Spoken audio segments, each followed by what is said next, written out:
Hello friends, it's been a while since I take my last lecture, the receptor and signaling. Today I'm supposed to take a second lecture because it's been a long time since we met and we discuss about the receptor and signaling. So instead of making the second lecture, I'm going to give you a little bit of summary and revision of the first lecture. Right now, the one question is already asked from this very topic, that is the mechanism of hormonal action and how body works. This is our first slide.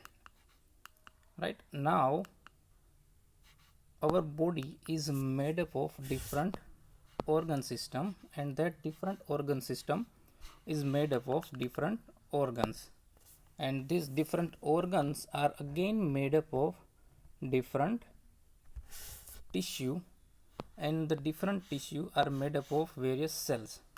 So in order to change anything in our body, we have to change in the cellular level. So how activity of a cell can be changed? So first thing first, whenever the cell gets signal, now that signal may be a neuronal signal or a chemical signal. The neuronal signal will be discussed in CNS in detail. We are going to discuss about the chemical signals. So whenever any chemical signal will came, it causes changes inside the cell in three way, right? First changes is the inactive enzyme converted into active enzyme. Second changes is it opens certain closed channel. So closed channel converted into open channel, and last one is it increase the protein synthesis by increase transcription factors, by increasing transcription of the mRNA, and all these changes will be taking place by phosphorylation. This word is very much used in this endocrine system, so get familiarized with this word. Whenever you heard phosphorylation, it means activation of any of the three things, right? So any enzyme or anything that is going to change the cellular activity by endocrine manner, they need to phosphorylate any of these three things, either phosphorylate enzyme or phosphorylate channel or phosphorylate transcription factors. Right now, how the signal affect the cellular activity? Now, to get the signal, cell has a receiver. That receiver is known as a receptor, right? And a particular chemical, a ligand, will came and bind with the receptor. Now what is the ligand? Ligand is the substance that bind with the very specific receptor. Got it? And this ligand will do phosphorylation inside the cell. Now once the cell get phosphorylated, the biological changes will be taking place inside the cell. Now what this ligand should be? This ligand can be anything. It may be hormones, it may be neurotransmitter, it may be drugs, or even the toxins do the phosphorylation. Now what are the types of the ligands? Let's discuss the classification of the ligand. So broadly, ligands are classified under two headings. One is large molecular weight and polar or charged particle. Second one is the small molecular weight and the highly lipid soluble. So large particle is very large, so they cannot enter the cell. So the receptor that is present is over the cell membrane. While on the other hand, small molecular weight or highly lipid soluble, they actually lipid soluble. So basically they dissolve inside the cell lipid membrane and entered into the cell. The receptor for these lipid soluble substances are present within the cell. They might be over the cytoplasm or even the nucleus. Now the types of the different large molecular weight molecules. So let's see how this large molecular weight will work. So in this figure you see there is a plasma membrane over which a yellow color receptor is present. This yellow color receptor, and over here it is the ligand. This one is the ligand. So the receptor having a two side. One side is present over the extracellular side. It is known as the extracellular domain or the ligand binding domain. One side of the receptor is present towards the cytoplasm. It is present basically inside the cell. It is known as intracellular domain, or this domain is going to affect the cellular activity, so it is also known as the effector domain. Right. Now the types of the large molecular weight particles. So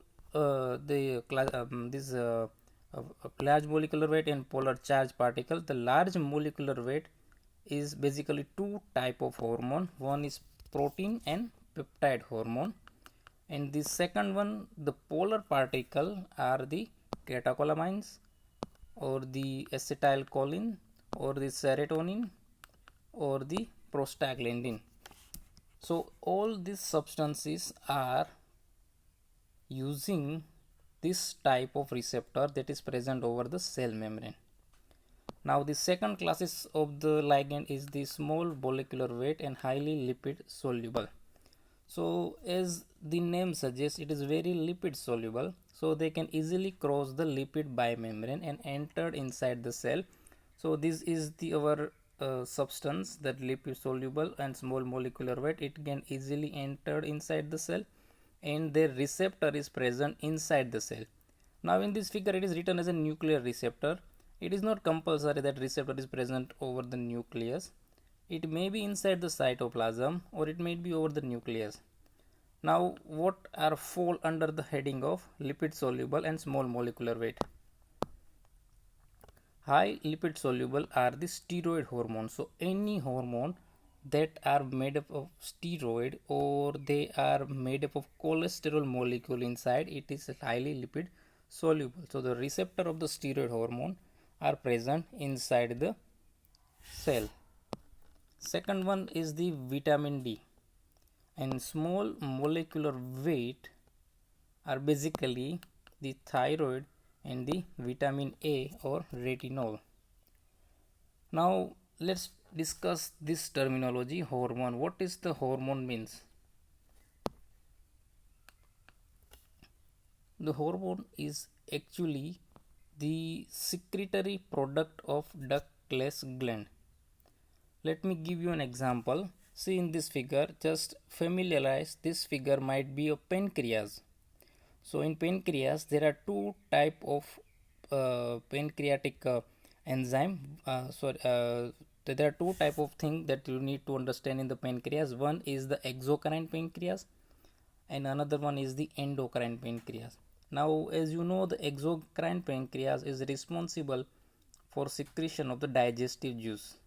They secrete the digestive juice from the acinar cell and duct cell, and there is a duct present over here, and they transfer the substance inside the GI lumen. Second portion of the pancreas is endocrine pancreas. They secrete certain substances directly inside the blood vessel, and through the blood vessel these substances will travel along a long distance. Got it? Now the hormone is more or less same. They are secreted at some point and they go inside the blood vessel, inside the blood, and take action or make action at the cell that is present over the distant from their actual origin. Got it? Now the hormones are basically eliciting the physiological, morphological and biochemical responses. Now what are the different types of hormones? So first we enumerate the different type of hormones and then we discuss what are they. Starting with the one is the endocrine, then the neurocrine hormones or neurohormones. Third one is the paracrine hormone, and the last one is the autocrine hormone. The endocrine hormone that we discussed already, that the hormone is produced somewhere and it enter inside the blood and go to the distal site where their actual action of that hormone will take place. Now second one is the neurohormone. As its name suggests, it is produced by the neurons. The substance is produced by the neurons, enter inside the blood vessel and take their action or make their action somewhere distant to the actual site of the production. Now let's discuss these two things, paracrine and autocrine. So as the name suggests, paracrine hormone, once they are secreted, they are actually acting on the cell that is nearby. An autocrine hormone is basically the hormone, they are basically secreted by cell and they are acting on the same cell that they are secreted from. So the example of this thing, the neurocrine hormone are basically the oxytocin and antidiuretic hormone. They are being secreted by posterior pituitary. We are going to discuss in detail about the oxytocin and antidiuretic hormone when we approach the pituitary gland. Second is the paracrine hormone. The example of paracrine hormone is the somatostatin and the insulin and glucagon. They are going to act on nearby cell, alpha, beta, delta, gamma, all these things.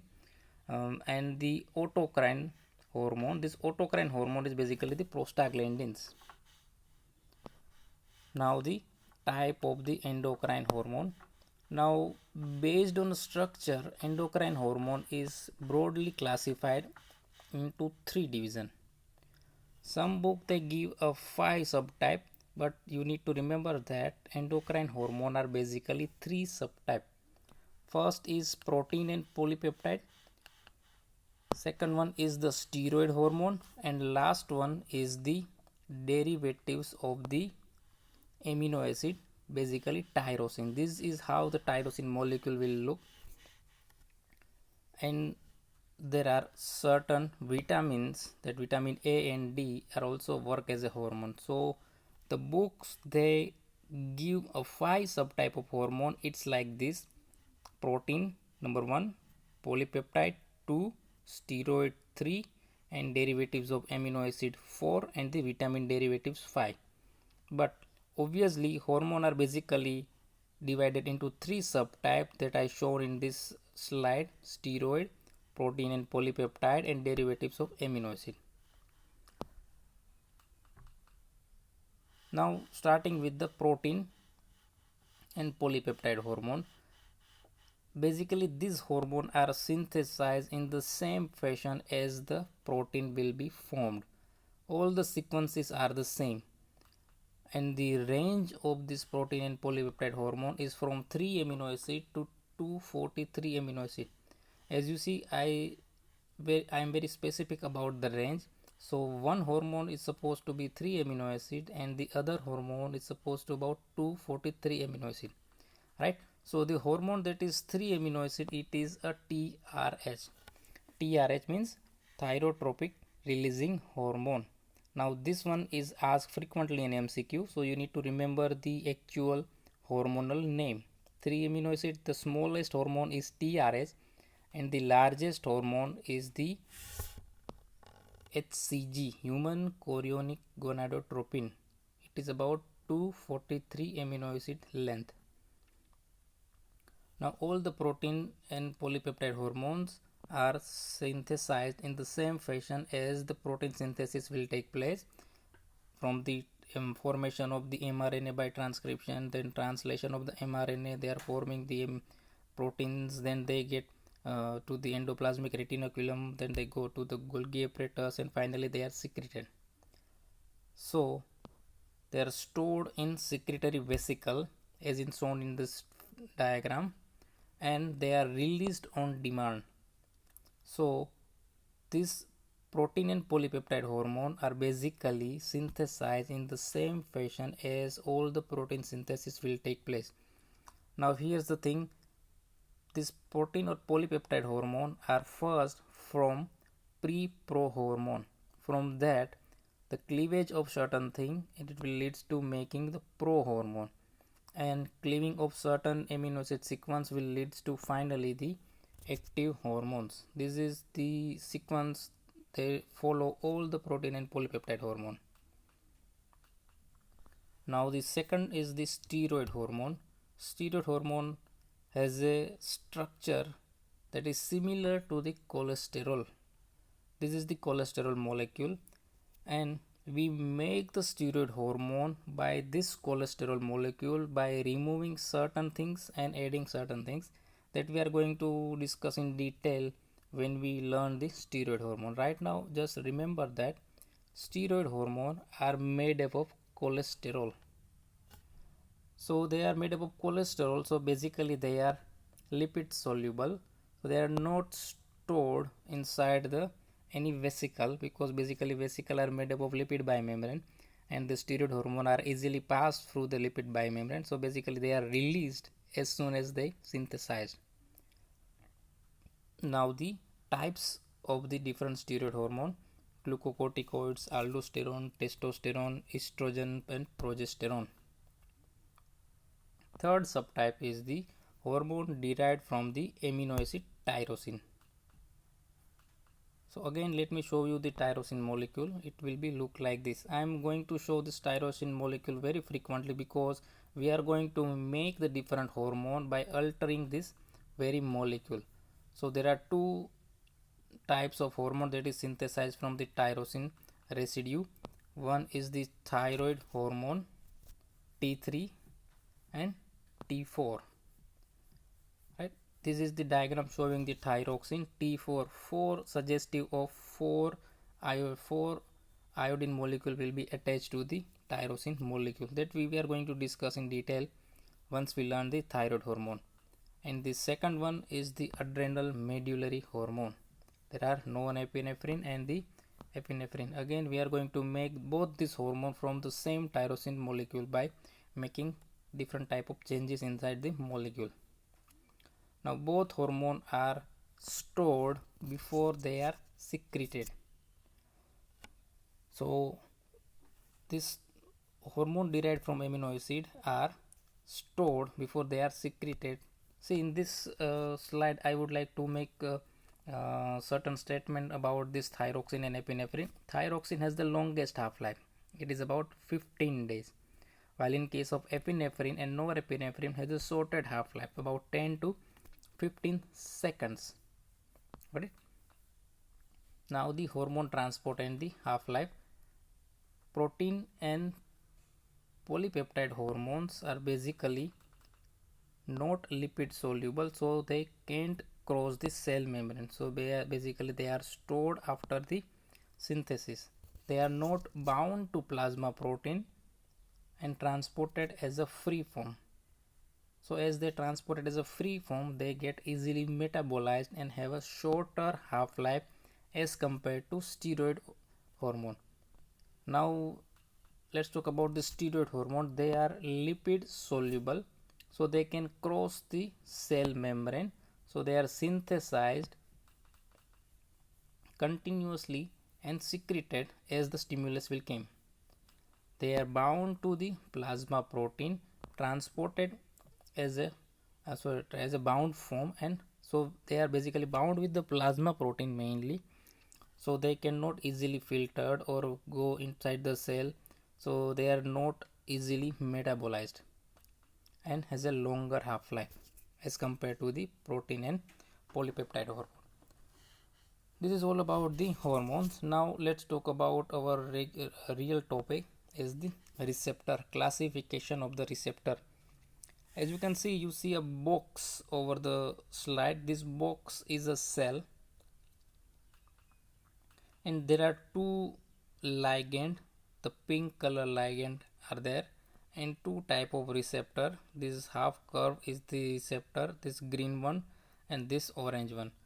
So this green one is basically present over the cell membrane. This is the receptor present on the cell membrane. And the second, this orange one, is the receptor that is present within the cell. That receptor might be present inside the cytoplasm or it might be present inside the nucleus. Now in some books, the receptor that is present inside the cell, they are grouped as a group 1, and the receptor that is present on the cell membrane, they designated them as a group 2. So again, hormone are also divided into two, group 1 and group 2.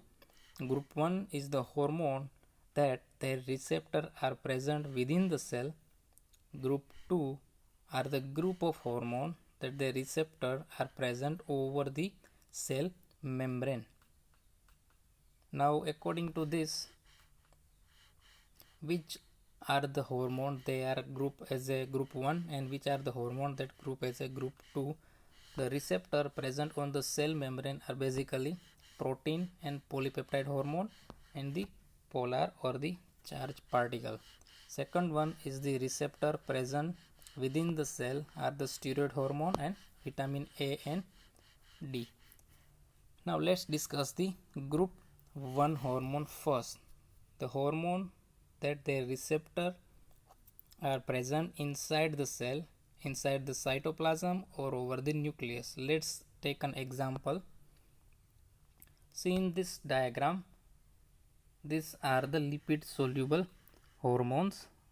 As they are lipid soluble, they can directly enter inside the cytoplasm. This yellow portion is the cytoplasm. Now in this diagram they are showing the receptor over the nucleus or inside the nucleus.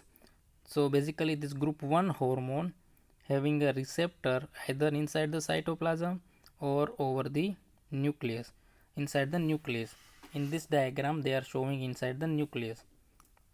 Once they got access inside the cell, this hormone bind with the receptor and make hormone receptor complex, and this hormone receptor complex will be bind with the DNA sequence and make a new mRNA and starting the protein synthesis by synthesizing mRNA, and all the sequences of protein synthesis are the same.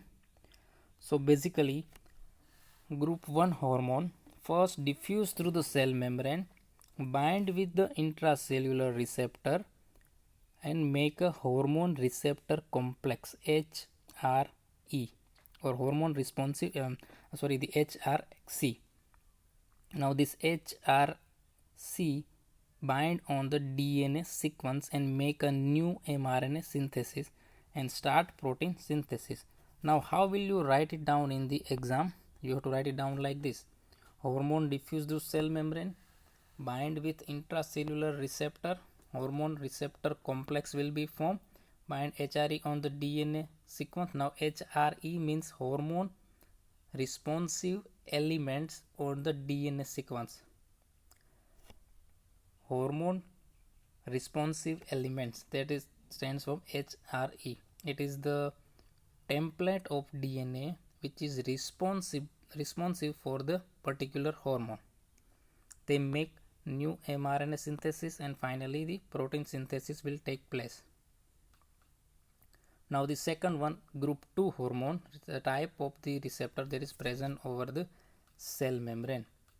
Now the cell membrane binding receptor are basically 3 type, starting with the first ion channel receptor. These are the receptor that is present over the cell membrane, and once a particular ligand came and bind with the receptor, they open the certain channel. So basically they are ion channel, and the example of the hormones are the neurotransmitter. Once they bind with the receptor, they either close or open the channel. Mostly they are opening the channel. The example is the acetylcholine. Once they bind with the particular nicotinic receptor, they open a channel and start sodium influx. Second type is the one pass receptor. This one pass means the receptor is passed through the cell membrane one time. So one pass receptor will pass through the cell membrane one time. They are basically enzyme link receptor. Now what is the enzyme link receptor?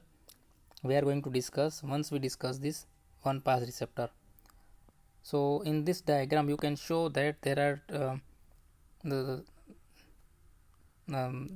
in this diagram you can show that the receptor, one pass receptor, there are basically 2 subunits you can show, but they are 2 subunits, they have one receptor.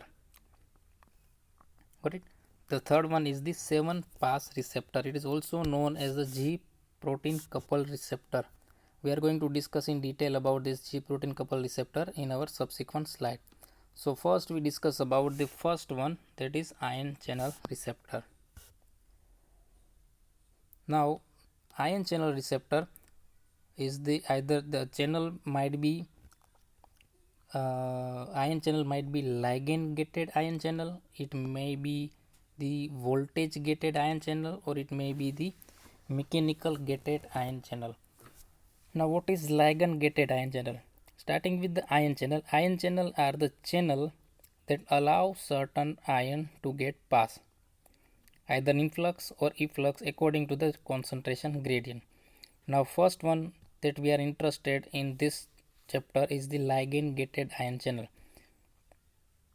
Whenever a particular ligand, as you can see in this diagram, a particular ligand, once they attach to the channel will be open and they allow the certain ions to get pass.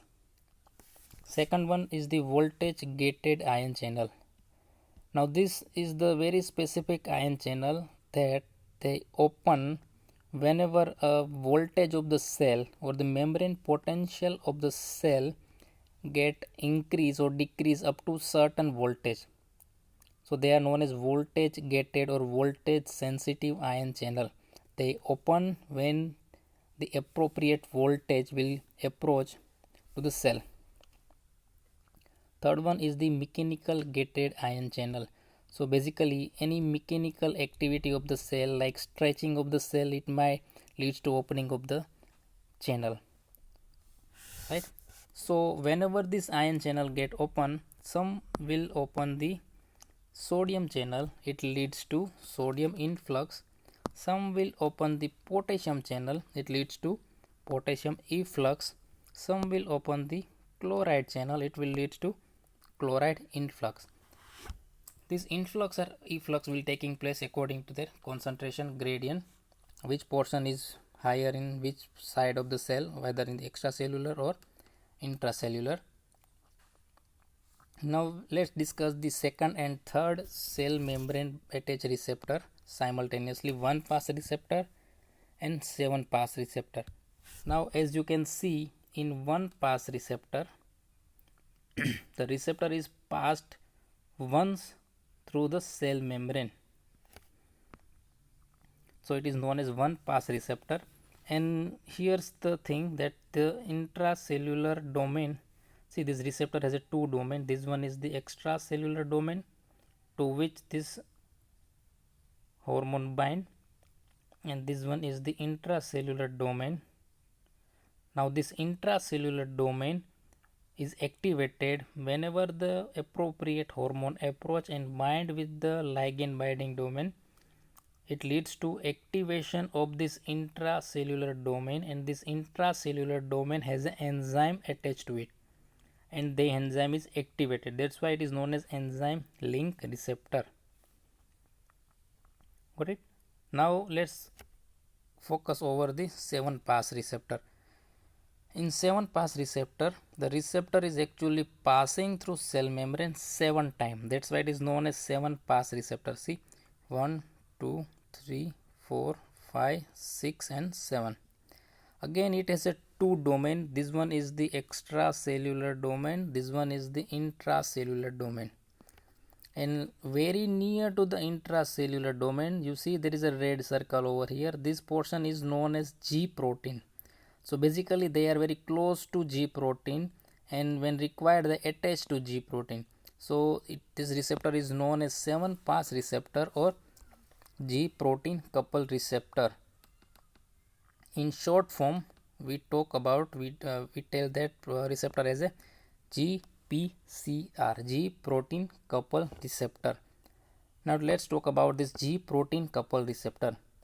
Again, the receptor that is coupled with G protein, this red circle, it is known as G protein coupled receptor. Now this G protein has a 3 components. This red color portion has a 3 component: alpha, beta and gamma. Now you can see in this diagram, alpha is attached with GDP, and alpha is also attached with beta and gamma subunits. So the main component that is responsible for activity of the cell is alpha component.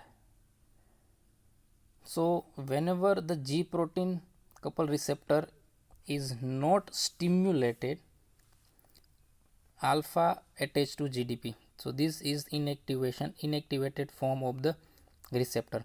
So whenever G protein couple receptor is not stimulated, means whenever there is absence of ligand over the extracellular domain, this intracellular domain remain unattached with this G protein, and inside the G protein this alpha subunit get attached to GDP.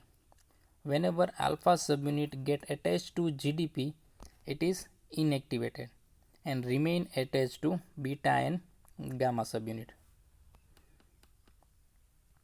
And now whenever the G protein couple receptor is stimulated, means whenever this this receptor combined with the ligand over here, there is a conformational changes take place inside the intracellular domain.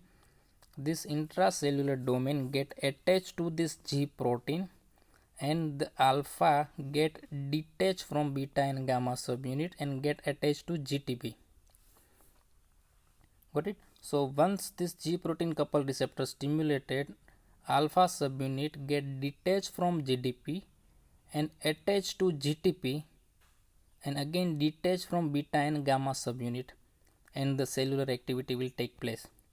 So G protein couple receptor, whenever they are stimulated, alpha attached to GTP, it become activated and detached from beta and gamma subunit.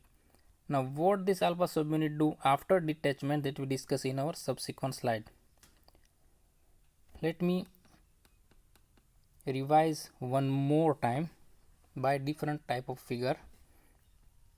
See, this is a, let's see, a ligand that is supposed to bind with this receptor.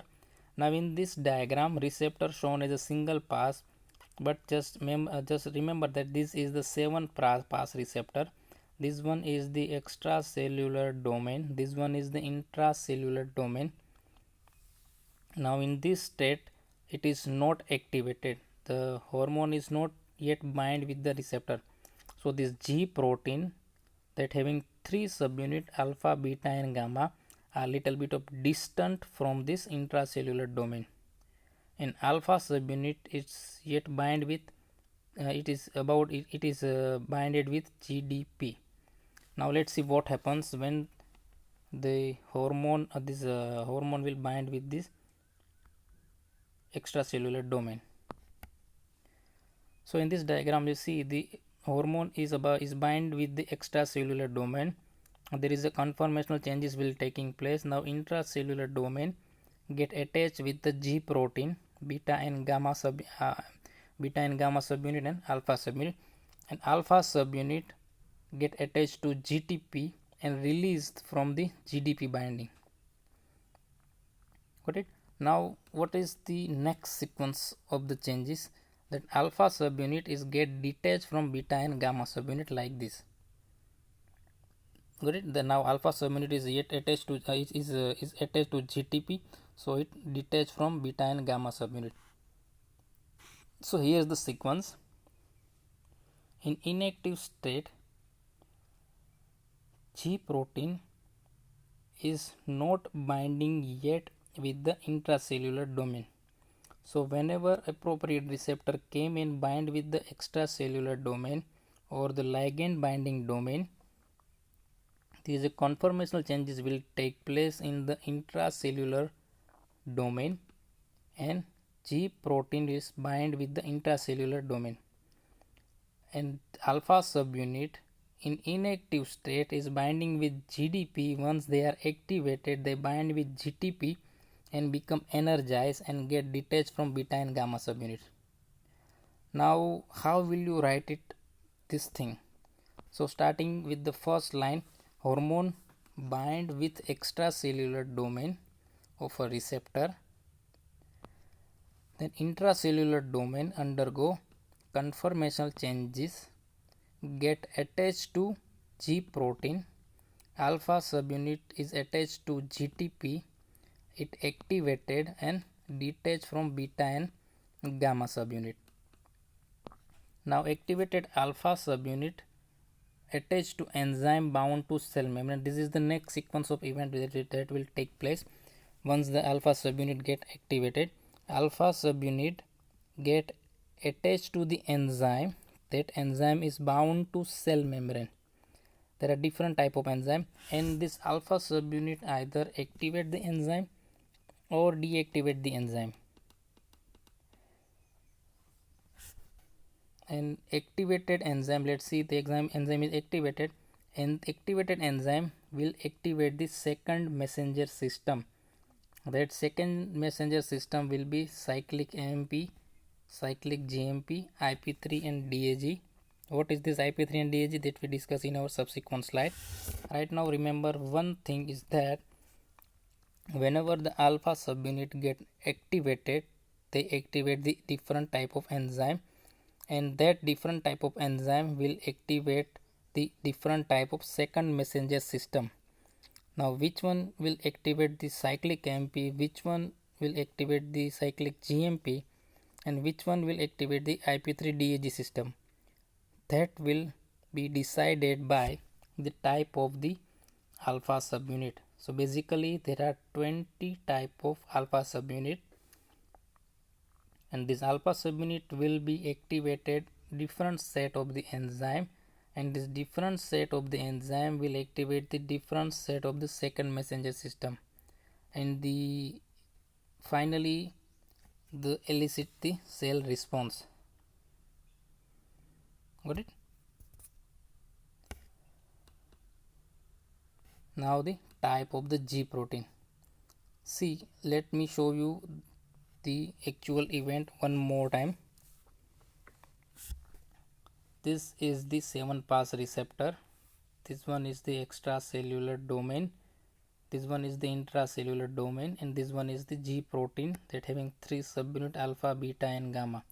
In resting state without stimulation, intracellular domain do not attach with the GTP, and alpha subunit inside the inside the G protein bind with GDP, right? As the hormone approach to the receptor, hormone bind the extracellular domain. There is conformational changes will take place inside the intracellular domain, and intracellular domain get attached with the G protein. Now as the intracellular domain attached to the G protein, GDP get detached and alpha subunit get attached with GTP, and they get detached from beta and gamma subunit. And this activated alpha subunit will attach with this yellow color portion that is known as the receptor. So this is basically the receptor that is present inside the cell membrane. Now which receptor is this is the enzyme. Now which enzyme is activated by this alpha subunit, that will be decided by the type of the alpha subunit that is detached from this G protein. Right, so basically there are different type of systems, but we are going to discuss 3 systems. As I told you earlier, there are 20 different type of alpha subunits. In GS system, the G stimulatory protein is there, and alpha subunit is known as alpha S, beta subunit is known as beta S, and gamma subunit is known as gamma S. So it S stands for stimulatory protein. Same as stimulatory protein, there is an inhibitory system, GI system. It has a G inhibitory protein. It is G protein that is inhibiting the cell, that is known as G inhibitory protein. And instead of S, we now this alpha, beta and gamma is known as alpha I, beta I and gamma I units. And the third one that we are going to discuss in detail is the GQ system. In this, G protein is known as GQ protein, and the alpha, beta and gamma subunit is known as alpha Q, beta Q and gamma Q system.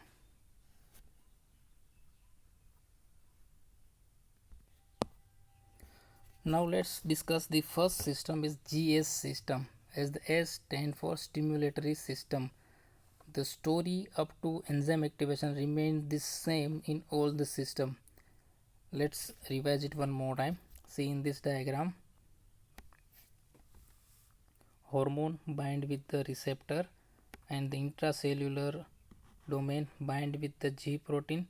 This now after binding, alpha subunit get detached and this alpha subunit get attached to the enzyme. Now in GS system, this alpha subunit will bind with the enzyme known as adenylyl cyclase. Once the alpha subunit bind with this adenylyl cyclase, the function of adenylyl cyclase is to active this is to convert ATP into cyclic AMP. Now once this cyclic AMP will formed, this cyclic AMP will activate the protein kinase into activated protein kinase. So this cyclic AMP send message to convert inactive protein kinase into active protein kinase. So this cyclic AMP is known as a second messenger in our story. First messenger is the hormone that just activate the receptor that is attached to the cell membrane. By alpha subunit, it activate the adenylyl cyclase and this enzyme will increase the production of cyclic AMP, and this cyclic AMP will causes activation of protein kinase, and this activated protein kinase will do phosphorylation. So the cyclic AMP is known as the second messenger. There is one comment asked in one of the Saurashtra University paper that cyclic AMP is the second messenger system. Right, so in GS system, what will happen that once the hormone came, it activate the adenylyl cyclase. This adenylyl cyclase will convert ATP into cyclic AMP. This cyclic AMP will convert inactivated protein kinase into activated protein kinase, and this protein kinase will do phosphorylation of the protein, and one of the three things will be take place: activation of specific enzyme or the opening of the channel, and the third one is the production of protein. So this protein kinase that is activated by cyclic AMP, it is known as protein kinase A. In short form, it is known as PKA. Alright, and this entire system is known as GS system, and the protein, this protein that is stimulated, it is known as G stimulatory protein or GS protein in short form. And via this GS protein, it increase the cyclic AMP level. Now how will you write it down in exam? So you have to write it down like this: hormone bind with the G protein couple receptor, alpha subunit get detached or dissociate, bind with GTP and energize, and dissociate from the beta and gamma subunit, activate the adenylyl cyclase enzyme, increase formation of the cyclic AMP, increase the production and activation of protein kinase A. This A, because it is activated by cyclic AMP. There are different type of protein kinase, you need to remember. This one is A, another one is G, third one is C, but right now this A is stand for cyclic AMP. Now this activated protein kinase will phosphorylate the various protein. Got it? Now here's the thing: whenever the hormone that stimulate the G stimulatory protein, it will continuously increasing the activity of the cell. Now we do not need to activate the cell for prolonged period of the time. We need to increase the cellular activity in very small period of the time. So once the hormone get attached, is going to increase the cellular activity for indefinite period of time. So how will we stop that activity? There are three inhibitory things that will take place to decrease the cellular activity or keep in check the cellular activity. First one is the phosphodiesterase. This enzyme, phosphodiesterase enzyme, will break the cyclic AMP into AMP. So no more activation of protein kinase A. Second inhibition is about phosphatase. This phosphatase will inactivate the protein kinase A. So first inhibition at this level activate this for cyclic AMP. Phosphodiesterase will break the cyclic AMP and convert it into AMP. So no more cyclic AMP will activate the protein kinase A. Second one is this phosphatase enzyme. This phosphatase enzyme will dephosphorylate the protein kinase A. It converts the activated protein kinase A into inactive protein kinase A. Now third one is that this alpha subunit, once it bind with GTP, is continuously activating the adenylyl cyclase. So this alpha subunit also has an intrinsic GTPase activity. So this alpha subunit itself convert this GTP into GDP. So once alpha subunit convert this GTP into GDP, this alpha subunit get deactivated itself and again bind with beta and gamma subunit, right? And the activity of the cell will be stopped, or the stimulatory activity of the cell will be stopped on the other word. So alpha subunit has a intrinsic GTPase activity. That's how the stimulatory effect do not remain forever. So how stimulatory effect do not remain forever? First one is the cyclic AMP will break into AMP by phosphodiesterase enzyme. So basically the drug that inhibit the phosphodiesterase enzyme, they are going to increase or prolong the activity of cyclic AMP. So cyclic AMP dependent action is more. Got it? So cyclic AMP will be activated protein kinase A a prolonged period of the time, and protein kinase A will phosphorylate the various protein for prolonged period of the time.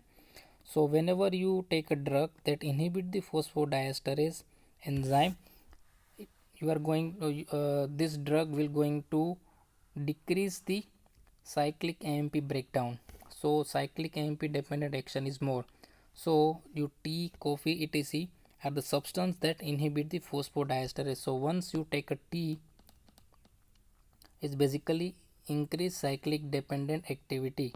So hence when you take a tea, is basically stimulate your brain and make you more alert. This is one of the reason that whenever you take a tea or a coffee, it will you become more alert. And second one is cyclic AMP will leads to phosphorylation of protein kinase A. This protein kinase A will dephosphorylate by enzyme phosphatase. Got it? This is all about your first lecture that we already discussed.